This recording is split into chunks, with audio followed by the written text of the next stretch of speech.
on stage 4. The next two sessions are on the topic of music recommendation. They both take a different perspective. The first one that is organized by Tjaben. Christian? And Christian will be joined by Oke Göttlich later. It focuses on the curation aspect of music recommendation. The session that follows after this focuses more on the technological and research aspect of recommendation. Both sessions have been recommended to publica by the Berlin-based network association Altogether Now. But now we start with Christian, who has dealt with the topic that he calls from peer to peer for the past few years, and has thought a lot about how music recommendation works now differently in the digital age than it did before. Christian is author, writer, radio host, and does lots of different things. And welcome. Thank you, Andrea. I don't know, is this working? Hello? Microphone check. Yes, it works. Hello. Yeah, my name is Tjaben, as you just heard, and the session now starts with a little introduction by myself before I happily introduce my partner for today, Oke Göttlich, and later will be discussed some more recent developments and platforms in the field of curated recommendation. But I would like to start with some opening remarks in a more general vein. And also I'd like to thank Altogether Now, and especially Andrea again, for making it possible for us to speak here. The tradition of from peer to peer is something that started in 2009 at Altogether Now, and I like to call it a look at the ecology of music, particularly the change in music recommending media. At the beginning of this, I thought that it was a man versus machine kind of situation, with the opponents being music experts versus search algorithms. Meanwhile, a lot of that has changed, like my opinion about this as well. And mostly that has to do with the success of social media and the various options for streaming music and embedding these streams. One radical change is that the so-called human music recommendations in the web now mostly occur as links, embedded mostly, that lead to the instant consumption of the respective music. So there's no more big need for abstract descriptions of something that can be heard straight away. And recommendation, even if it's not taking place inside one of the music platforms themselves, has grown much nearer to the actual experience of music. In most cases, though, the rhetoric used in a social media post hyping up some new track or act or video will be very similar to the rhetoric employed in 90s hyping when it was done in print media. So not a big change there, but the message is mostly spreading much quicker and the music can be heard instantly. Another change is the sheer volume of music that is being released or accessible by now.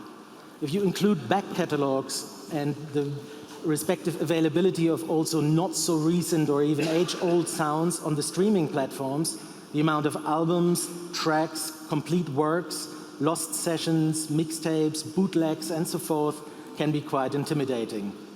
But obviously we're not alone. Out there is help in form of all sorts of recommendations. And for now, we want to look at the so-called curated models. Once you had the infamous culture of the gatekeepers, powerful figures in a system of restricted access that watched over the scarce resources of so-called talent. I'm talking of radio hosts, magazine editors, TV show programmers, and their respective counterparts in the recording business, like A&R men, mostly these were men, promoters, and other such people. In order to be accessible by a greater public, music had to be let through gates that actually meant financial backing and promotion in the fairly closed system of the old school music business. One could argue about the nurturing benefits the system offered for the lucky few, and not all of it was bad. But as is known, the system is now defunct in many ways. And the gates have mostly opened, or rather there are many, many new, less or unguarded gates and doors and loopholes. And there's no more scarcity of music, only scarcity of time and attention, and scarcity of money, some would say also. And we talk more of influencers now maybe than of gatekeepers. Influencers are not a specific breed of people or have a specific profession. In many ways, their work is so-called immaterial labor, something between amateur enthusiasm, semi-professional self-exploitation, and what is called emotion work done on behalf of internet media brands or other employers. But you can decide which influencers you let in through your door. These influencers can be a good friend who always has provided you with new music, depending on your birth date via mixtapes, mixed CDs, or some later form of sharing. But influencers can also be musicians whose music you like, music journalists you know from traditional media channels, bloggers or collective blogs, DJs, clubs, labels, communities, or some mystic reverential figure in a faraway music scene that you noticed in some other people's tweets. Everyone can theoretically, or rather quite easily, build themselves a system of social media page likes and friends, of newsletter subscriptions or subscriptions of video or Twitter or Tumblr, SoundCloud or Pinterest or whatever channels, and start getting more recommendations than you can manage. And I've not even mentioned RSS feeds from music blogs directly. Such a system of self-selected sources, if done smartly, will almost always guarantee an astonishing degree of matches with your own taste. And you will always find new music right the moment you access the respective channels. And once you start sharing your favorites from all this, you will obviously become an influencer yourself. Later on, Oke will introduce a concept of the distributor, maybe a more fancy word for that as well. And that sounds pretty easy and is also the easy part in theory. But there's a not so easy part, and that is that this all takes quite a bit of an effort.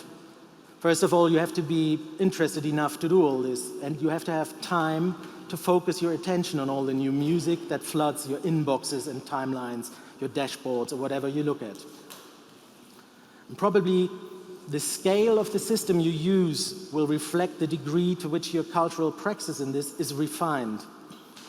Basically, and that's not too much of a surprise, more effort will get you more distinctive gain. So if you're not willing to spend much time and effort in finding good sources for recommendation, you will have to make do with a limited set of channels to subscribe to, and probably have a bit of a less amount of discoveries of exciting new sounds. But if you are ready to engage with a wider range of influences and influencers, you can find yourself better supplied with new music now than the music editors of the past who received a pile of records or CDs each day delivered to their desks for review. While these editors, and I'm speaking from experience, were forced to occupy themselves with all sorts of unwanted but personally delivered music, you can now choose freely from the whole big heap of released music and only listen to what you pre-select. And you can even start to develop a certain independent stance or mindset if you're willing, because no one will try to bribe you with advertising money or free flights to showcases or something. Instead, you can, if so inclined, start following only self-releasing artists or keep a strictly made-up diet of music released by independent labels only. Maybe through all this, you can even emulate something that recalls the emancipatory moments of music consumption that were often part of the experience up until 15 years ago.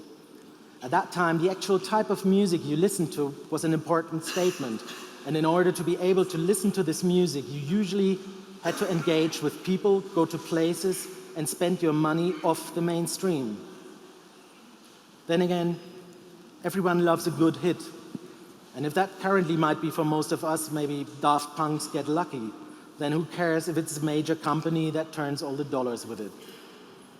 Personally, I'm more interested in the niche streams than in the mainstreams. And the current ecology of music, the new politics of taste-making, allow for great opportunities for spreading all sorts of minority aesthetics and niche sounds.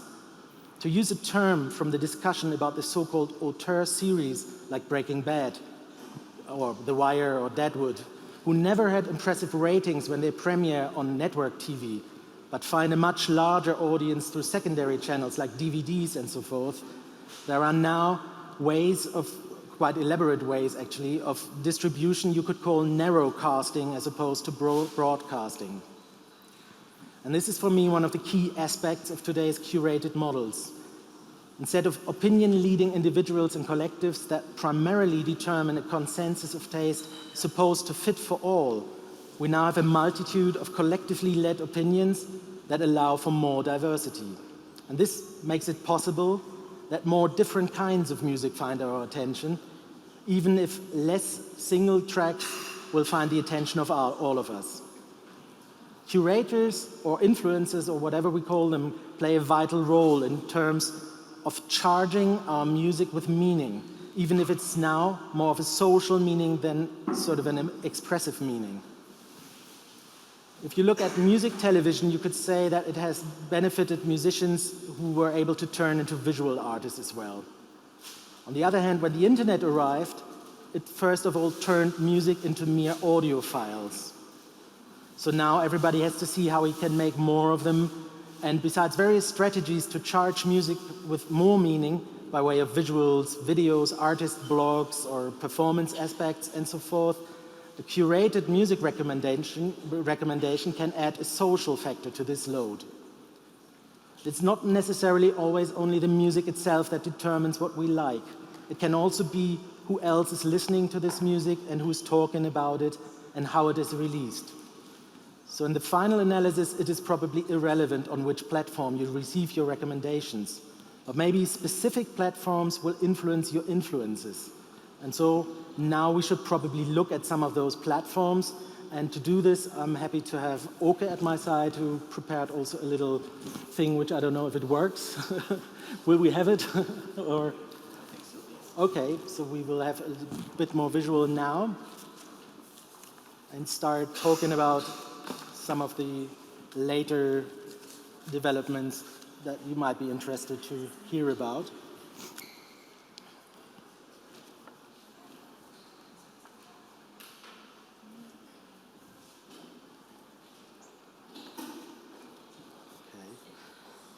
I'm introducing Oke. Oke Göttlich is, or do you want to introduce yourself? You had a nice tagline, but Oke is Managing Director of FineTunes, which is a digital distribution and service company, if I'm expressing that correctly, based in Hamburg, which serves a lot of labels and artists to bring their music into the general market. And also he's on the board of the VUT, the German Independent Label Association, and at Merlin, which is the bigger brother of that on an international level. So, hello, Oke. Hello, everyone. Nice for having me.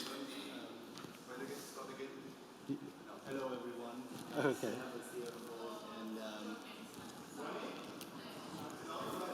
There is no sound yet. Can you hear Okay. me? So, hello, everyone. Hello.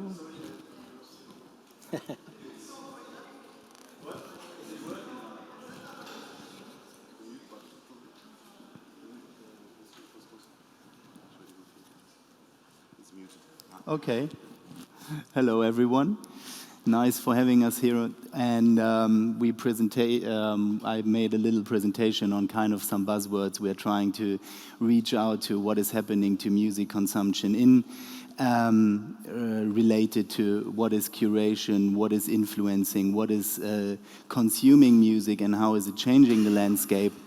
And we can definitely say, of course, not only because of streaming services, but with everything what is happening at the moment, we see different kinds of curational models are upcoming, and these are helping, of course, artists, and especially some niche artists, depending on the curation model, in being more visible in the landscape. Because what we are facing here in Germany usually is that mainstream media usually has a kind of market share of 6% of niche content, even though the market share for music sold of niche content is around like 25% of the independent related music scene.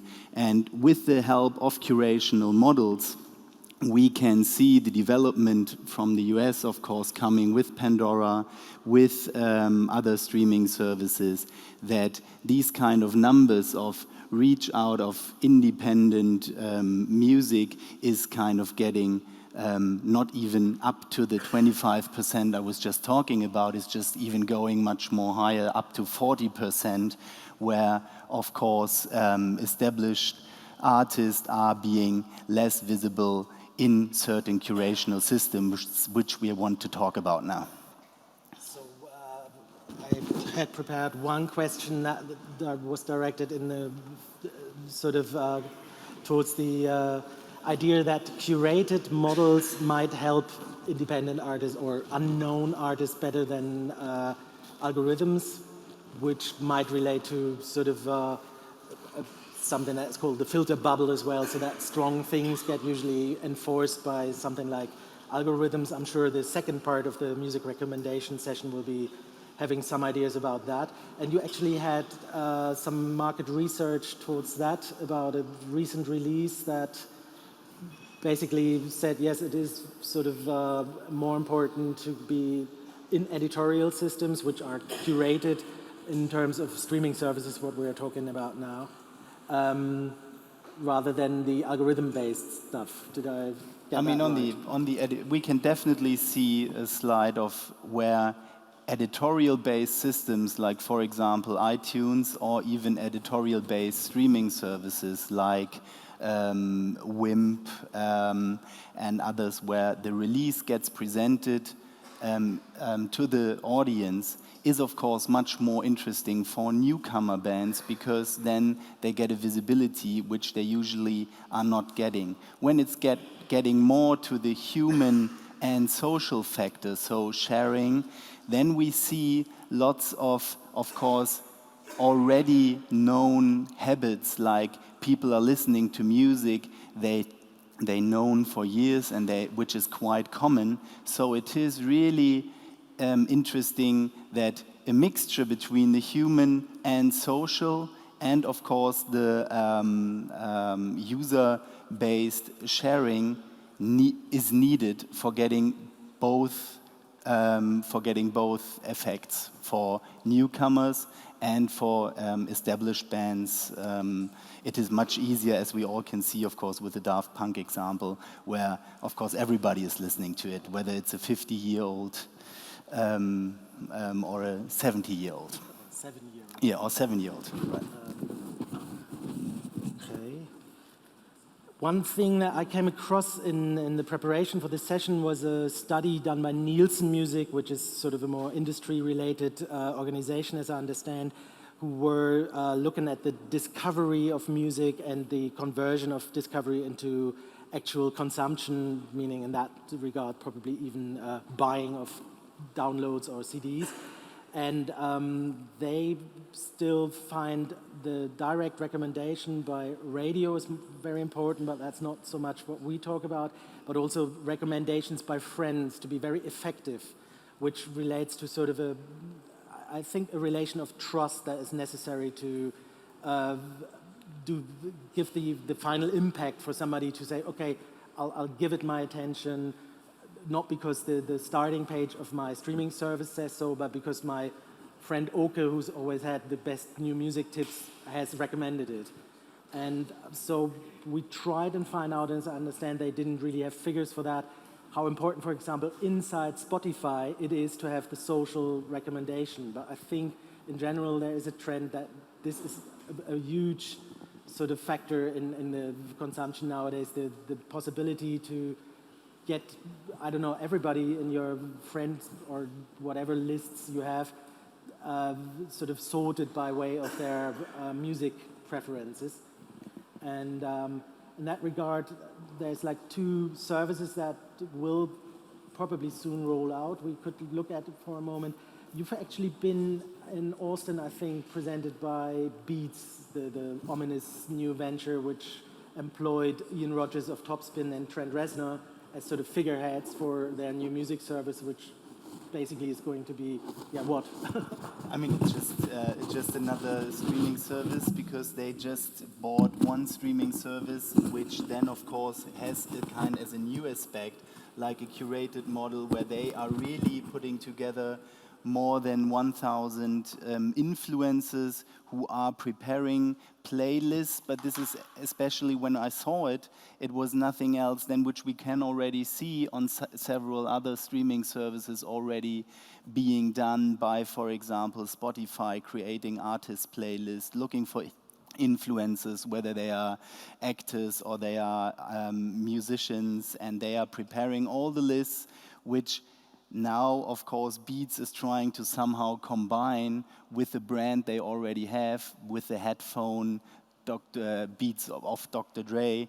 And this is, of course, where professional curation and this kind of cross-curation, we always speak about cross-marketing, but it's a bit more like cross-curation. Get me some testimonials which are liking my product, in this case the headphones. They are also presented on the streaming service, and therefore people might get more attached and more easy to listen to some music, because I always wanted to know what Dr. Dre is listening to, but I am not too convinced of this kind of model at the moment. Well, it seems like primarily a money-heavy investment scheme where you buy a lot of endorsements in the end. So nothing new technically. Maybe Twitter Music, the other sort of, as of now, only available in the English language countries, as I understand, service might have more of an impact. I don't know. Did we have any screenshots for that? No, we don't. We don't. Twitter is launching, or has launched in the US and UK and some other countries, a service where you can directly access music recommendations as far as they're done on YouTube, Spotify, and iTunes, I believe, directly embedded into a Twitter environment where you can see what your friends are posting from these named channels, or get the usual kind of popular now analysis of traffic in that direction. I believe that's going to be quite influential, but as of now, not available in Germany. So we might look at some... We always have, of course, this kind of problem that kind of new services which are upcoming in the English-speaking countries are coming here very late for several reasons, mostly because of licensing reasons. And this is, of course, somehow to be seen very crucial, because like newcomers and artists which are upcoming, who want to tour in Germany, or are young bands which want to get known via touring and are not really represented in those kind of services because they are just not available in Germany. And this is definitely something where young and newcomer bands in the other countries do have it much more easy. It's much more easy for them in other countries than here in Germany.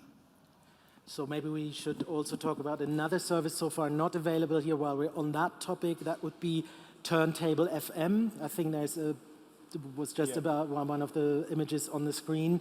I learned yesterday that this is an instance of gamification that is at work there besides other stuff. In Germany, you can access a sound drop app on Spotify that has some aspects of this. In a nutshell, do you like to explain how Turntable FM works? I mean, it's just like presenting records, even in a mixed way, to audience which can go into your room and which can listen to different DJs in this kind of surrounding. So everybody can open up a room. Everybody can open up a room, invite people, or people can, even if you make the room public, can go into the room and and somebody can play then records, and even more DJs can present records. So there are like up to 5 people being able to present records to their friends. So it's a bit like meeting up in a Keller room with old vinyl records, and everybody is playing a vinyl and everybody is recommending something to the other. Something that you love, if you love having an Exactly. avatar of yourself and the publicity can then say, oh, I like the track, I don't like the track. Of course, there are possibilities. You just can listen to the stream, or you are able, of course, to download it somewhere at some stores. To a certain degree, I find this kind of model not ultimately desirable, because it employs sort of extra effects to get attention for music. We talked about sort of an economy of attention, which is today very important, that people not only look at the financial gains, the immediate ones, but first of all need the attention, which makes it sort of very open to all concepts that are employing non-musical or specific musical strategies, like things have to be spectacular, very sort of gamey and all that, which is not suitable for all kinds of music. So I think that's always something where the need for disruption is getting bigger in all this. So I prefer basically other aspects, I guess, of curated models, which we're getting the 2-minute sign. I don't know. We should maybe shortly mention Shuffler FM because it is here, which is... I mean, Shuffler FM is very nice because it's more of an kind of source where all blocks are aggregated into one source in different, and we saw it on the screenshot, in different genres, and everybody can listen up to the genre you feel very interested in, and you can listen to new music which has been put on some blogs. But this is of course something where you're not curated by friends in this case, it's curation by all blogs of the world, and it is by popularity. So the more one track got posted into blogs, the more visible it is in Shuffler FM. It's a kind of hype machine, same like of a model, maybe looking a bit more interesting, and is getting the music from different sources as well. Of course, using YouTube as a kind of source, using not only SoundCloud or in-stream possibilities. As I understand, for you, YouTube itself is also quite important as a income stream now already for music, or does it work? Apart from the German license problem? Definitely it is, and I mean what we really have to see is the kind of, we see that the user is getting more and more of a distributor, which is why I called it a kind of distributor, which we need to a certain extent to get people listening to music they are not aware of yet. And this is of course with the help of all the different streaming models, with the help of different even algorithmic curated models, you can see what has been shared, what is flowing in the net, and by popularity or by human interaction, you can see different kind of music, which is definitely a big fear for public broadcasters, especially in the radio scenario, because the radio is so programmed in a stiff way that of course you are just listening to programmed kind of playlists, which in the end are not curated at all anymore.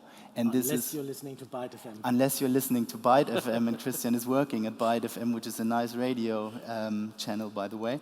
And but therefore we see a kind of really comeback of curated models which have been in the past the radio stations. And the radio stations, because I talked to some public broadcasters in Germany just recently, they are not really being aware of becoming totally useless in maybe few years. Okay, so I think we have to stop here, as I understand. So thank you. I hope it wasn't too boring. Thank you very much. There's like a 15-minute break. Oh, you are going to announce the break in the next session. Thank you, Christian and Oke.